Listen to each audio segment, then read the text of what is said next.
non nii la rek damay présenter internet yi rek xam ne yaa ngi fi comme ça gars yi gis la voilà mi ngi noonu 5 minutes rek. non si allez-y commencez quoi allez-y 5 minutes rek voilà.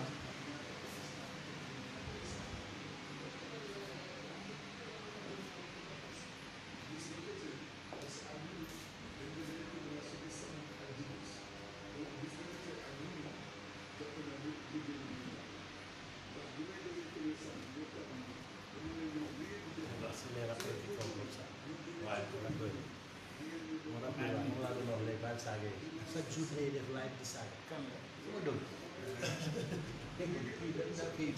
waaw asalaamaaleykum waa Bour TV ngeen ko gisee noonu Adama Gaye ngeen di gis noonu avec ses avocats ñoo ngi fii maître Tine ngeen di gis nii voilà merci beaucoup asalaamaaleykum yaa ngi yegg si leen balaa ma leen di jox notre confrère Adama Gaye ma xaar tuuti yenn internet di connecté waaw ça c'est maître Tine ah.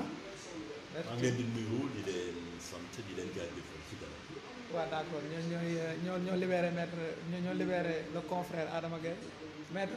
Cory Sène. Cory Sène. Cory Sène. Cory Sène. en fait démb ñu ma la doon présenté maître Cory Sène mais je me disais ndax sénégalais la wala. il est séeréer. ah il est séeréer. ah c'est Sène le nom c'est Sène. Sène oui. ah ok merci beaucoup. les Sérères c'est l'ethnie originelle du Sénégal. ah d'accord et les oncles des Toucouleurs.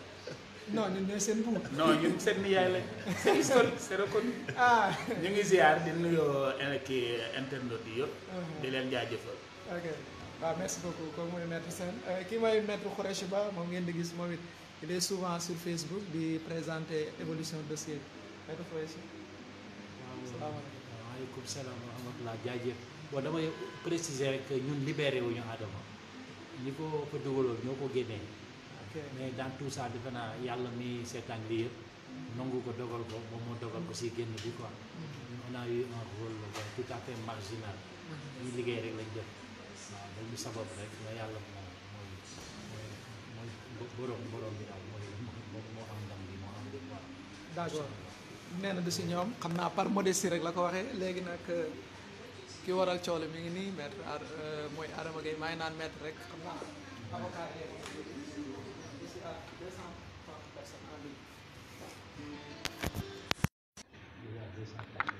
asalaamaaleykum. maaleykum salaam. doyen naa maa ngi nii maa ngi sant yàlla. def kontaan nañu retrouver la nga ñëwaat suñu biir. waaw jërëjëf waay man xam nga famille virtuelle bi ñu koy wax mais qui devient la grande famille le plus grand pays du monde parce qu'il y a 2 milliards de Facebookiens donc je suis membre de cette famille et je suis content de retrouver cette famille. namoon naa leen comme on dit. ñoo la rawat Adama.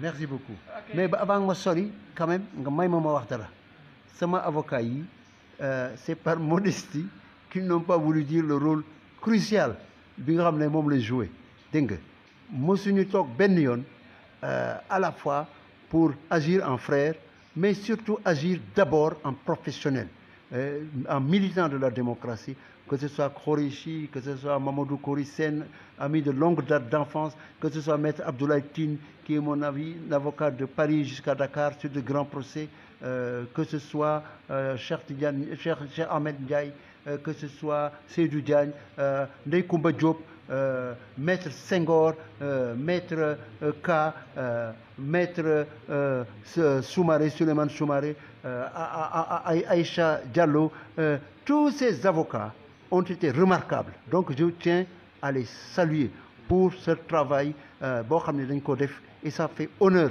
à une justice qui a des difficultés et pour cette raison, rien que pour cette raison, yaakaar naa ne justice am na avenir au Sénégal parce qu'il y a des êtres qui méritent qu'on les salue aujourd'hui. Les vrais héros, c'est pas Adama, c'est eux, c'est les internautes qui ont soutenu le combat que j'ai mené, c'est les Sénégalais de tous bords, les Africains de tous bords yi nga xam ne dugg nañu ànd ci combat bi donc ñoom ñëpp lay sargal di faire montre de gratitude et d'humilité à leur égard. Je les remercie di sant yàlla bien évidemment pour commencer. D'accord, pour commencer sant yàlla alhamdulilah mais grand dañuy commencer laaj nan nga dundee. mais avec dal avec gëm yàlla amul benn moment boo xam ne mës naa douter ñi ma gis si ñi ma nekkaloon si biir chambre une bi nga xam ne dañ ma fa jeter comme ça au milieu de nit ñoo xam ne am na si ñoo xam ne vraiment c'est des malfrats am na si ñoo xam ne ay dof la ñu am na si ñoo xam ne ay trafiquants de drogue la ñu am na si ñoo xam ne rey nañu nit ñu teg ma foofu yaakaar ne mën na ma yëngal déedéet yëngaluma daf ma au contraire conforté dans le combat qu'il fallait mener ba nga xam ne ñi may dugal foofu yaakaar ne dana tax ma soppeeku ñu xam ne laal nañ laalaake moo tax ma sant tamit Guy Marius Sagna parce que moom bi mu génnee wax conditions de détention yi de façon pertinente ba pare ñëw ba am la grandeur d'âme de me traiter comme un roc de la prison, n'est-ce pas? Cela montre qu'il y avait là-bas certes des difficultés, mais il y avait un humanisme. J'ai rencontré des Sénégalais brillants, n'est-ce pas, qui ont flanché un moment de leur vie, mais qui ont été victimes d'une justice aveugle, d'une justice, n'est-ce pas, dans certains cas, injuste, illégale. Et je pense que tout cela mérite qu'on en débatte pour que Louis du Amati mukk si biir Sénégal. Dans mon cas, j'espère que si mon passage aura servi à quelque chose, ce sera pour deux raisons. Que Louis du Amati, plus jamais ça, qu'à l'heure du laitier, on se lève, nous, jëli nit sa kër, parce que bind nga loo xam ne constitution bi may na la ko. Et que la deuxième chose mooy c'est une alerte et un avertissement pour Sénégalais yëpp. Fu ngeen ma di nekk xam leen ne seen liberté est en sursis. Parce que gis naa nit ñoo xam ne si lu ndaw lañ leen jàppe. Donc si vous su ngeen xamul ne soo duggee si taxi boo xam ne nit am na si benn joint yamba wala nga dugg si am ko am benn billet d'avion mu changé ko billet de ce sort. Vraiment, ce sont les deux choses que je souhaiterais dire à ñi ñuy déglu fi ñu nekk nii. Non, pas d'humiliation. Au contraire, combat. Man ñëw ma dugg ma humiliation ñoom ñoo am humiliation ñoom laa écrasé c'est eux qui ñoo perdre combat bi pas humiliation man noonu naa koy dellu gannaaw li ma bindoon tey laa gën a mën a bind tey amul benn baat ba ma si dellu ginnaaw mosuma delloo ginnaaw devant qui que ce soit sauf bëgg ma coller ay wax yoo xam ne du ma ko wax loolu moom je l'ai rejeté mais li nga xam ne moom laa gën wax ko mu am sur des faits mosu kenn du ma si delloo ginnaaw moom. non c'est vrai am na benn publication boo xam ne dañu wax ne yow yaa ko def te def nga ko aussi. mais non xam nga am na ay bind yoo xam ne man ku ma xam-xam ne mosuma ko bind kenn mosuma gis ma bind le mot genre dans mes écrits parce que man du ma topp ay formules yi nga xam ne ay Nations Unies ñoo koy lancé comme ça mosuma ko bind benn yoon. kenn mënul wax ne dama bind ci affaire ay homosexuels la toppatoo ma nit ñi ci seen vie leur vie privée là dans leur chambre privée là lu leen neex nit def ko fa man toppatoo ma loolu. Par contre li ma bind sur les ressources naturelles sur la démocratie li nga xam ne les frasques yoo xam ne la wax individuelles koo ko fi def tey tamit dama koy bindaat tey ba ëllëg lépp lay bind taxaw fële.